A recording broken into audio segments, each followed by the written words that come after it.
Lundi 7 janvier, bonjour à toutes et à tous, bienvenue sur votre chaîne d'information régionale. C'est Grand Lille TV, en images, en 8 minutes, voici un tour complet de l'actualité du jour près de chez vous. D'abord, vos prévisions météo, tout d'abord.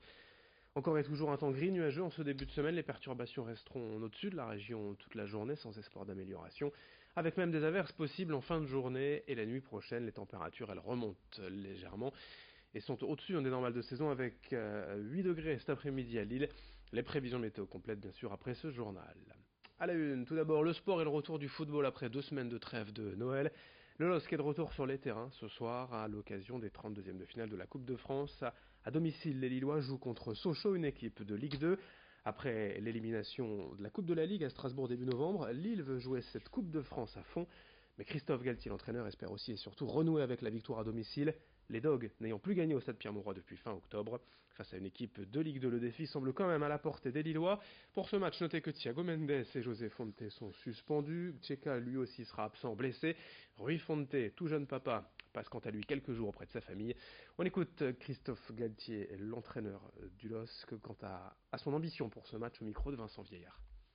Il est automatiquement modifié par les suspensions et les absences, mais aucune volonté de faire tourner le groupe. On repart, tout le monde a bien récupéré, on est sorti de la Coupe de la Ligue, on a la chance de recevoir.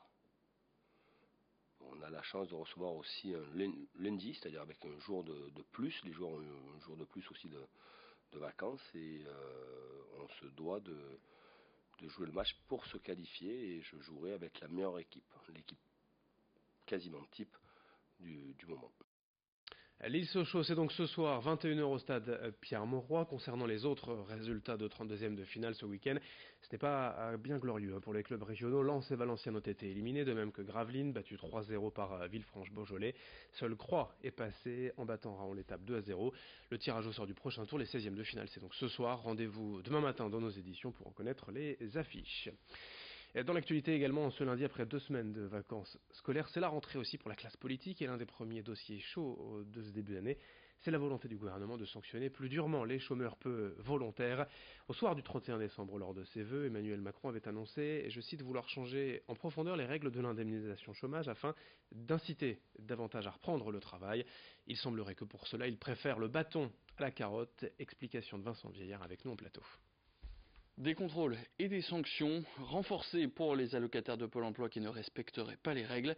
Dans ce nouveau texte, 4 modifications sont à retenir. D'abord, en cas d'oubli d'un premier rendez-vous à Pôle emploi, le demandeur risque 1 mois de radiation et donc de suppression de l'allocation, 2 mois pour un deuxième rendez-vous raté, puis 4 mois pour un troisième faux bond. Ensuite, si l'allocataire refuse 2 offres jugées raisonnables, l'allocation lui est aussi supprimée. D'ailleurs, autre modification, il n'est désormais plus possible de refuser une offre moins bien payée que sa précédente expérience professionnelle. À noter aussi que si jusqu'ici les contrôles de recherche d'emploi et les sanctions étaient du ressort de la direction régionale du ministère du Travail, désormais c'est Pôle emploi et seul qui pourra décider des sanctions à appliquer. À noter aussi qu'en marge de ce nouveau dispositif, d'ici quelques mois dans 2 ou 3 régions du pays, un nouveau système va être testé pendant 1 an. Il va être demandé aux allocataires de Pôle emploi de remplir un journal de bord sur Internet expliquant les démarches de recherche qui ont été effectuées chaque mois. Mais est-ce que ces nouvelles sanctions vont être efficaces? D'après une étude publiée cet été par Pôle emploi, seuls 12% des demandeurs ne chercheraient pas assez activement un nouveau travail. Autre actualité, bien évidemment, en ce week-end, l'acte 8 des Gilets jaunes partout en France et un certain regain de mobilisation, accompagné aussi parfois de quelques tensions et de violences entre manifestants et forces de l'ordre. À Lille, ce samedi, près d'1 millier de personnes ont manifesté et la police a procédé à 42 interpellations. Ailleurs, d'autres rassemblements plus modestes ont été signalés dans les centres-villes ou sur des ronds-points de nouveau. Pour les commerçants, à chaque fois, ces manifestations sont tout de même une source d'inquiétude. La plupart disent avoir souffert durant le mois de décembre, les centres-villes étant parfois délaissés par les clients habituels. Il y a bien sûr les gilets jaunes, mais pas seulement. Le climat général n'inciterait pas franchement à l'optimisme et à la consommation. Les commerçants attendent maintenant les soldes pour écouler les stocks et se rattraper. Hélène Natier est la présidente de la FICOMEL, la Fédération indépendante du commerce de la métropole lilloise. Elle est au micro de Margot Sey. On a discuté avec la secrétaire d'État qui est venue nous voir à Lille, à la CCI. Donc on a exposé toutes les problématiques. On a demandé des échelonnements pour le paiement d'URSSAF, TVA, etc. Et puis, vous savez, on a essayé de communiquer un maximum que on pouvait venir, que les gens étaient là, que les boutiques étaient open, que voilà, parce qu'il y avait une espèce de peur en fait de venir aussi avec les images qui étaient diffusées en boucle de ce qui se passait dans les autres villes, alors que nous, d'un notre côté, c'était quand même extrêmement apaisé. Il n'y avait pas de mouvement de violence du tout. Ils sont même venus rubasser les gilets jaunes. C'était plutôt bon enfant ce qui se passait ici. On termine avec les nouvelles stars du web dans la région, les personnes âgées de la résidence de l'hippodrome à Lambersart. Il y a quelques semaines, Audrey, une animatrice, et Gaëlle, la directrice, ont voulu montrer à quel point il est possible de vivre bien et heureux en établissement. Elles les ont donc mis en scène dans des parodies de clips musicaux des années 80 jusqu'au tube d'aujourd'hui.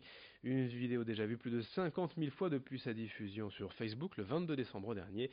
Cette petite vidéo de quelques minutes a tout de même demandé près de 6 mois de travail. Chaque résident a pu y participer à sa guise, soit debout pour les plus vifs, soit assis avec quelques gestes plus simples pour les autres. L'important était de réunir le plus de résidents possible et la plupart ont apprécié en y trouvant même un intérêt, un remède à leur petit tracas physique du quotidien.